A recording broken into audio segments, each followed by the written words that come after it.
Nah, maka tahap berikutnya adalah tadi yang pertama adalah observation. Kemudian yang kedua adalah kita buat hipotesis, ya dugaan, ya dugaan. Dugaan ini adalah suggested answer atau our solution. Ya, jadi dugaan kira-kira apa solusi atau jawaban dari permasalahan tadi. Maka nanti hipotesis itu ya perlu kita tes, kita uji betul atau tidak, karena ini baru dugaan atau saran. Ya. Kemudian bisa juga kadang-kadang dituliskan dengan pernyataan jika ini maka itu, tapi itu tidak mesti. Ya.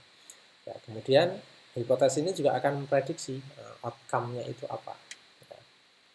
Baik. Nah, maka kita tadi kalau berdasarkan contoh sederhana tadi kita bisa tuliskan misalnya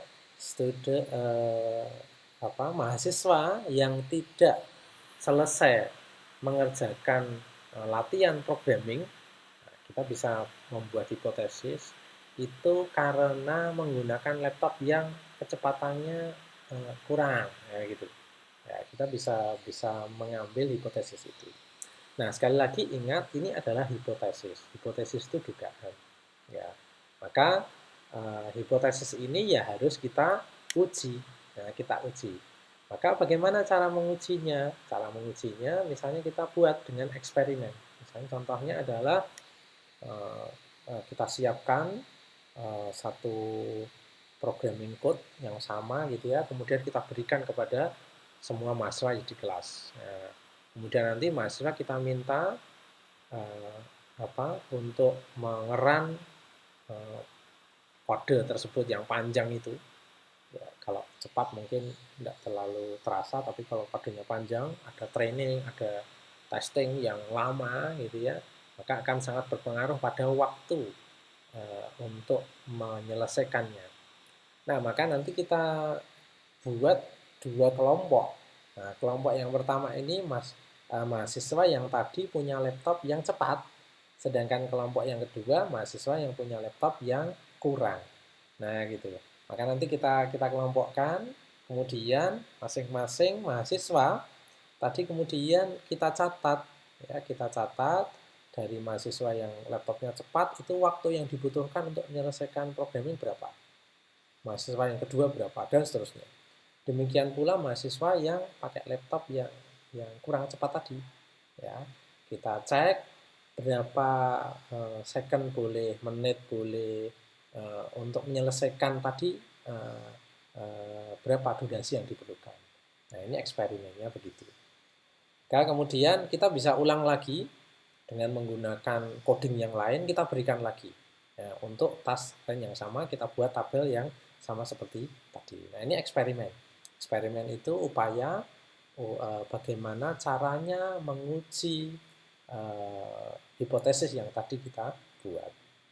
Nah, kemudian setelah itu, tadi kita punya tabel, ya, maka kita observe resultnya dari tabel tadi. Sebagai contoh misalnya, ternyata semua mahasiswa yang tadi menggunakan laptop yang kurang cepat tadi itu ternyata butuh waktu yang lebih lama dibandingkan mahasiswa yang pakai laptop yang cepat untuk menyelesaikan latihan tadi. Nah, ini result ya. Jadi dari resultnya adalah itu. Dari data, dari tabel-tabel tadi kita bisa tahu itu bahwa semua ternyata mahasiswanya yang pakai laptop lambat tadi, kelompok yang kedua itu perlu waktu yang lebih lambat dibandingkan kelompok yang pertama. Nah, maka dari situ kita bisa masuk ke tahap berikutnya adalah draw conclusion. Kita ambil kesimpulan. Maka kesimpulannya adalah kita bisa terima tadi pernyataan hipotesis kita bahwa programming dengan menggunakan laptop yang kecepatannya rendah itu perlu waktu yang lebih lama untuk menyelesaikannya, untuk menyelesaikan programming tadi. Gitu ya. Ini kesimpulannya. Nah, maka nanti perlu sekali ketika kita mengambil kesimpulan yang perlu diingat adalah harus berdasarkan dengan hasil, berdasarkan pada hasil. Jadi kita tidak boleh mengambil kesimpulan yang tidak ada dasarnya di hasil. harus ada di hasil itu apa, baru kita ambil kesimpulan. Ya. Jadi jangan sampai kita ini mengambil kesimpulan yang tidak ada di dalam hasil. Oke, baik, demikian Mas Mbak semuanya materi yang kita bicarakan pada kesempatan kali ini.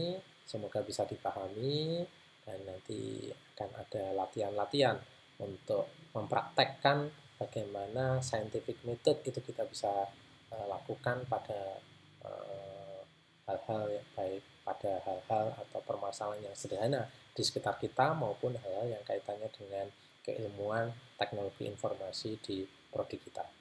Terima kasih. Assalamualaikum warahmatullahi wabarakatuh.